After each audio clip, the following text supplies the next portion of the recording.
So in the October of 2010 issue of Model Railroader, Tom Johnson wrote an article called Continuing Your Roads into the Backdrop. And he highlighted a process that he uses where he paves his roads using ballast. Now, he didn't use Woodland Scenics. I believe that he used a different brand. However, essentially, even though he had an HO scale layout, he was using N scale ballast. So I picked up 2 containers of fine ballast in both a gray and then a cinders color. So what I thought I would try, now what he did is he created an area, boxed it in with wood, and then using matte medium and glue, he tamped in the cinders and ballast to create an asphalt road. What I thought I would try modifying and doing is actually putting down a base of the UltraCal that I have and then pressing this into the surface. Thereby, I want to raise the level of this a little bit. Now, I talked about using dirt, but since a few days have passed since I started this project, I gave it some thought and I thought, well, I want to have an asphalt road that comes in and where the trucks maybe would go. The rest of it can be dirt, and I can build the road up a bit, and I can build the dirt up on its own. So I was going to go that route.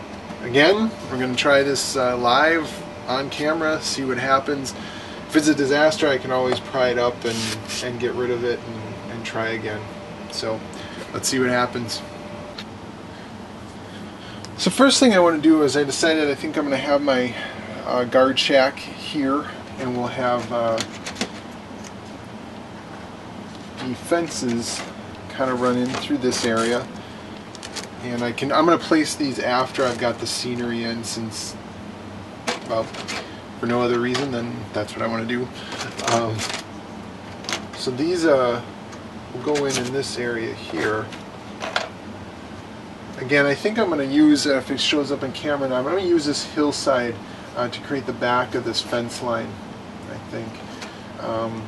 So what I want to do is actually, now that I think about it, I need a gate here for the trucks to get in, which will free up some extra fencing for over in this area. So that works out well. So what I'm going to do is I think I'm going to have the road come in.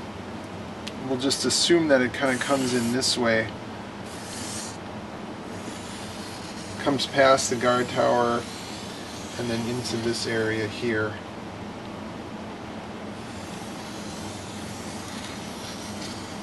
At this point, I don't want to pave over the tracks. Maybe I will in this area, but I think, yeah, well, we might pave over that. We'll see.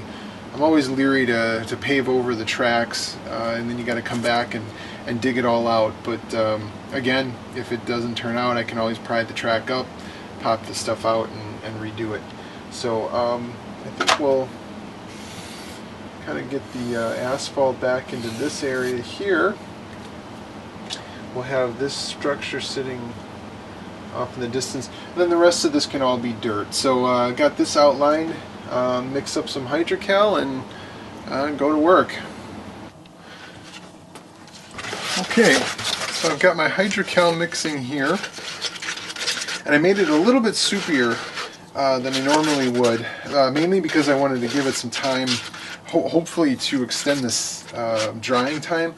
Like I said, I want to get it down. I want to keep the surface somewhat wet so I can sprinkle on. This is my mixture of the two of these, of the 2 ballasts. So I again went with somewhat of a, trying to get like a used asphalt color, something. Now, in Tom Johnson's article, he does come back and stain this once he's done, but it gives it a basic color. And what I do like about the hydrocal that I'm using, it's got a good gray color already. So in my opinion, kind of a good gray base coat. So I'm going to go ahead and, again, here we go. Experimenting live on YouTube. You know, if I was doing a road, I think you'd probably want to go and block the edges out a little bit better to get a more defined curve, if you will. My plan with this, though, is to blend the edges of this in, since it's going to be poured asphalt, you know, and especially in an industrial area like this, they probably wouldn't have taken the time to really form it and, you know, kind of go where it may type of thing. But fill in the crack here, a little spackling.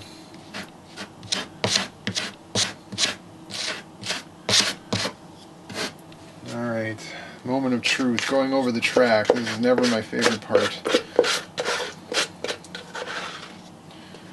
Start building up on this side.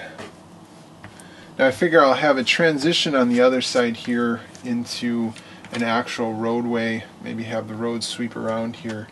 So we'll come back and finish that part later.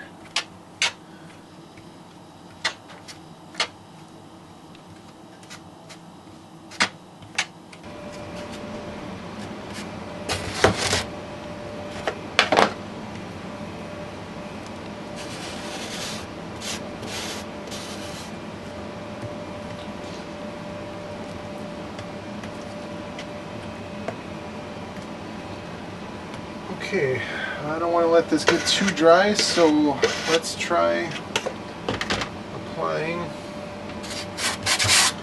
a little bit of the ballast. See what happens.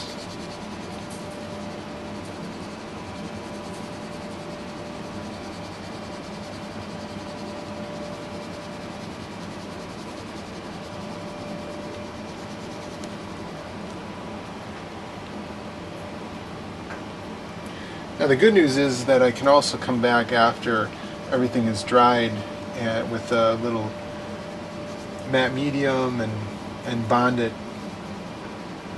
So not all of this is going to obviously adhere to the surface. I can also come back with some darker, maybe some of the straight black or straight gray to create streaks in some, you know, wear marks, tire marks, things like that. I think I should have went a little bit lighter on the color. That you know, if this is a scrap yard, they aren't necessarily going to be. This probably was installed, you know, when the factory was new, the scrap yard was new, and they probably haven't touched it since. So maybe it's a little dark, you know.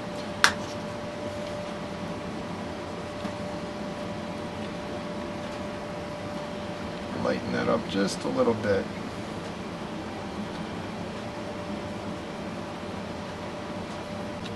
I was kind of at a loss what to use to tamp this down, so I wanted something flat with no surface. Most containers, bottles, and stuff like that have a divot in the bottom of them. I wanted something flat, so I'm just gonna use a measuring cup.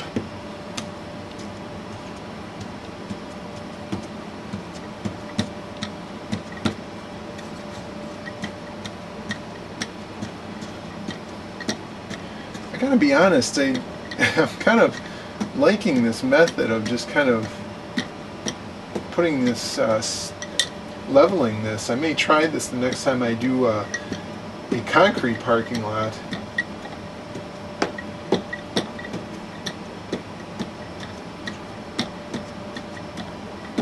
Okay, again, I can come back after this is dry and I'll be able to put a little bit more on. In some areas, if you look closely, it's starting to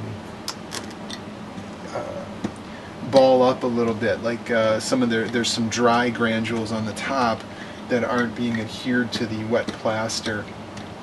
Now, I guess the one thing I don't know in going this route is how the plaster will cure with a coat of the cinders on top, the ballast on top. I'm hoping it doesn't affect it too much, that it doesn't cure properly. So, all part of the experiment, I guess.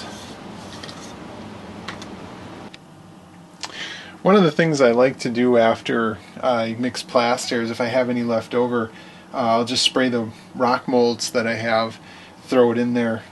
Never hurts to have some extra rocks around if you ever need them, and this way you don't just end up throwing the plaster away. get some rock molds out of it and use them later. Okay, well, I've got everything down. I decided to extend the road all the way. I had some extra plaster left even after making a few extra rock molds. Through the magic of editing, I think I'm going to let this dry for a day, come back once it's had a chance to cure, and then we'll come back in and I'll start laying down some dirt. I don't want to do the dirt when the plaster's wet. I don't want it to absorb any of the water. Let the dirt dry. I also kind of come in and do some ballast in here. I'm going to go with the other, not the Woodland Scenics that I've been using, but the Arizona Rock and Mineral, or Mineral and Rock ballast that I have. Mix that with some dirt. You know, it's going to be a scrap yard, so the track won't be in the best condition. Hopefully simulate that. Hopefully come back with some gravel, static grass, some ground foam, and see what happens, see how it turns out. Okay, through some creative editing, of course, everything's dry, and things have glued down quite nicely, actually, except for the metal flakes. We're going to have to come back and hit those again, I think, with some more glue. Unfortunately, I think like the ground foam and the dirt and everything absorbs the glue. However, the metal flakes obviously don't.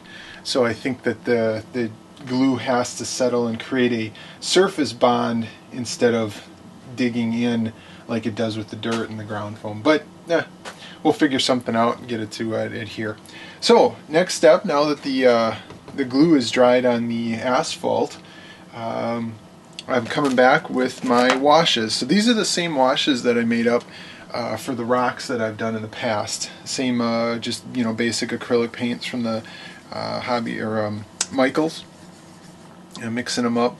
Now, I'm not gonna lie, I cheated a little. Prior to filming this, I went and gave a little bit of a base coat just to see how it would turn out, what it would look like. But the good news is that it wasn't as dark as I had hoped, so I'm coming back with a little bit darker of a wash and a second wash. This wash has actually had a chance to dry. The color drew together a little bit better, giving it a little bit more uniform color, but still keeping with somewhat of the black and gray look, which I like, which is what I was after. So I'm going to see if a little bit thicker of a wash this time will help. Now what I'm kind of figuring on doing, and I was just out for a bike ride today, beautiful day in Wisconsin. Well, okay, it was 30-some degrees. It's warm enough to be out on the bike. But while I was out on the ride, trying not to concentrate on the fact that it was kind of chilly out, I was looking down at the asphalt that I was riding on, and I couldn't help but notice, that asphalt is very much a black and gray, and it's really a bunch of different tones thrown together. It's not just a uniform color, which, okay, fine, you can see that in any picture, but seeing it up firsthand, especially when you're on a bike rolling past it, you can kind of see it up close and personal. Hopefully not too up close and personal because you got hit by a car. But one of the things I did notice too was that the outer edges of the road are definitely darker than the interior of it. Obviously where cars are wearing it and it's getting most of its wear and tear. So what I thought I would do is I would come along with a darker black on the outer edges of this road and really darken up the outside of it. Then with either a very light black wash or a dark gray wash, come down the center and do a lighter wash to give the appearance of wear and tear. Now as I do the wash, I'm kind of letting it fade into the center, because nothing fades evenly, even if it's worn over the same way day after day after day. There's still going to be some sections that are going to stand up better for whatever reason. So if it bleeds in a little bit, that's okay too. Now, and that's the other thing, having the reference of Tom Johnson's article that I keep talking about in that October issue 2010 that he did. it really kind of gives you an idea the end result, and his roads are beautiful. The work that he did was amazing, especially in that article. And if you ever get a chance to, he will often post pictures on a couple of the railroad forums. I think Railroad Line is one of them. He used to post all the time on the Atlas forums before they were shut down. I loved seeing his posts. They're just really inspirational. The Granger Road, which I happen to be a huge fan of, and he's a big fan of weathering hopper cars, which he does some amazing work. And a while back he actually posted and sold some on eBay, but their prices got just way too high. They're works of art, they really are, but $75, $80 for a car was a little bit too rich for my taste. So, translation: the finance department, i.e. my wife, wouldn't have appreciated that purchase. So to keep the peace, that purchase was not made. Okay, so now I got a gray mixture put together, so I'm going to try going down the center with this and see how that works, just to lighten up the center a little bit. Actually, you know what, I think I'm going to use this larger brush, get it to spread a little bit more.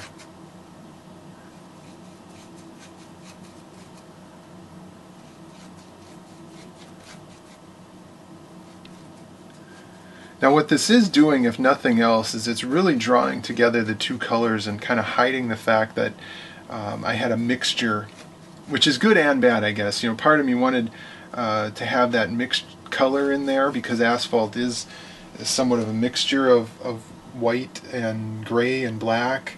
However, this is making the colors kind of draw together a little bit, give a worn out look towards the center of it. So it's having the desired result, I think.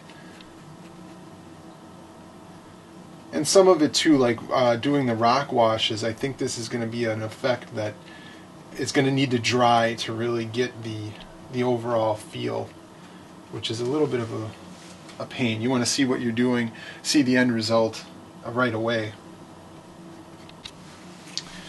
So the other thing I finished up off camera, figuring you guys don't need to see me glue stuff together, is I actually went ahead and put the panels onto the framing, I guess. So I've got a section that I want to put here, and then I decided on a shorter piece that I wanted to put over in this section, and then I'm going to possibly put a gate here. I'm not sure. I figure the guard shack is going to be here, and then we're going to start with the fence running in this area. And you can see off here in the distance, I'm kind of running out of fencing, but that's okay.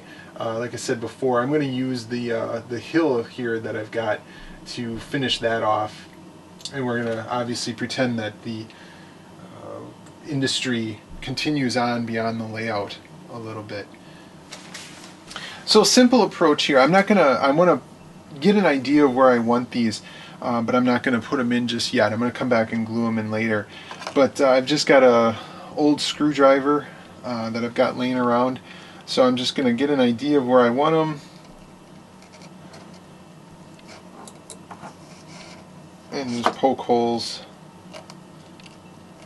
in the rough area.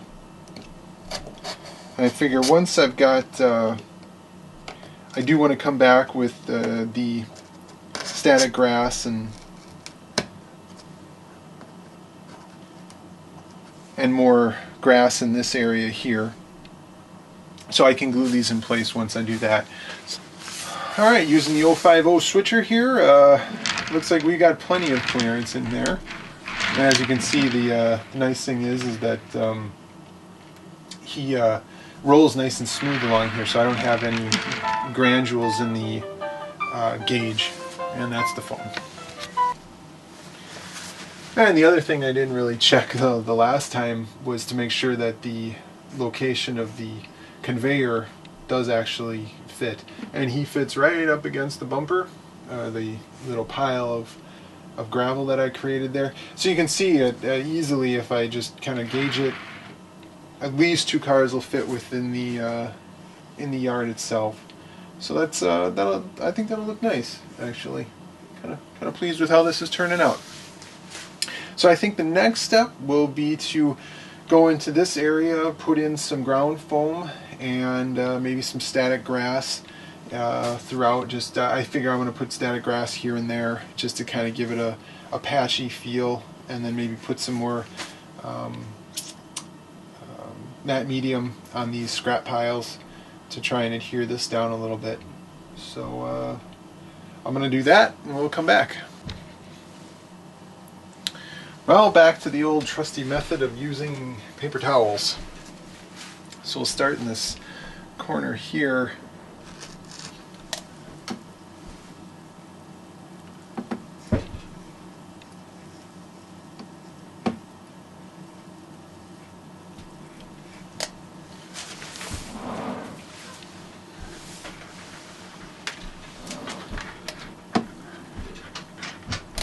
I think what's definitely going to happen this time is I'm going to have to come back and vacuum this up. So there's going to be a little bit of waste going this route, but oh well. All for the sake of getting a good look. Okay, through the magic of editing and several days passing since the last time I worked on things, here we are. Everything is pretty dry at this point.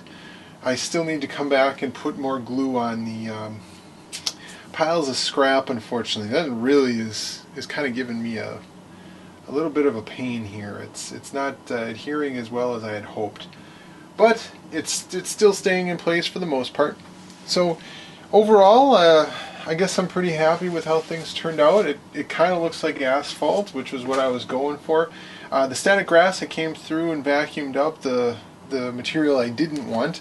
The only thing I was kind of trying to do is just brush off some of it where it doesn't belong. On the other side, on the flip side of it, having a little extra grass here and there kind of just makes it look like weeds are taking over, which is really what would happen. So the final steps I thought I would do is I want to, throughout in this area here around the guard shack, I'm just going to put some grass clumps, maybe put a tree or two in here. I don't want anything too tall on the edge of the layout. There is a switchback in this area and here, and if you're reaching over, I don't really want to catch that. Just end up obliterating the tree over time. So I'll probably put some grass clumps in here. I do plan to put a larger tree in the back here, maybe in this corner here. That'll help hide the fact that the fence ends. And then one of the things I saw, there's a scrapyard near my work, and as I was driving past it, I noticed that they actually have large concrete block that they've used to create basically a retaining wall for their scrap piles. And I thought I would try and mimic that. I've seen different postings and articles about using hydrocal in like a mold, essentially. So I was thinking I would attempt that. Not today necessarily, but maybe a future project down the road.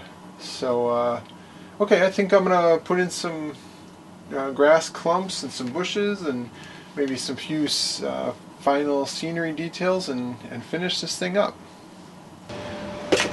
One of the things I wanted to talk about before I finished up this project was, and I've seen this talked about in other YouTube videos, and I actually got the idea through Cody Grivno on his the Model Railroader.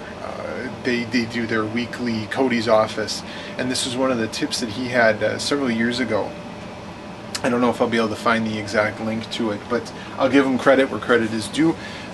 From Michael's, you can get something called a pot topper, and basically it's meant for artificial flowers. I believe maybe you can use them for real flowers as well. I'm not sure, but it comes in a disc, probably 9 inches, I think, in diameter, up to maybe an 11-inch disc. It's been a while since I purchased them, but basically all it is well, this is what it is. It's static grass, almost on a, well, it's got a, as you can see, normally it's got a brown back to it, and it's almost like a a pillow of sorts filled with polyfiber.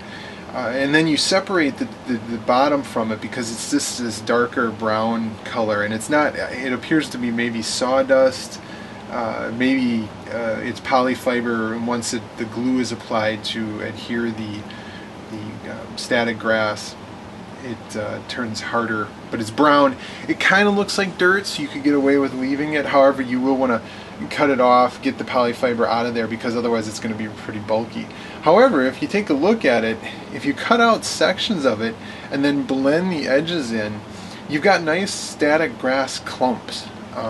And really, looking at this area here, I probably should have just used some of these throughout the area. However, what I do like to do is just with a pair of scissors or a pair of cutters, even an X-Acto blade, a razor blade, and sometimes actually even pulling them apart, you can end up with pieces like this.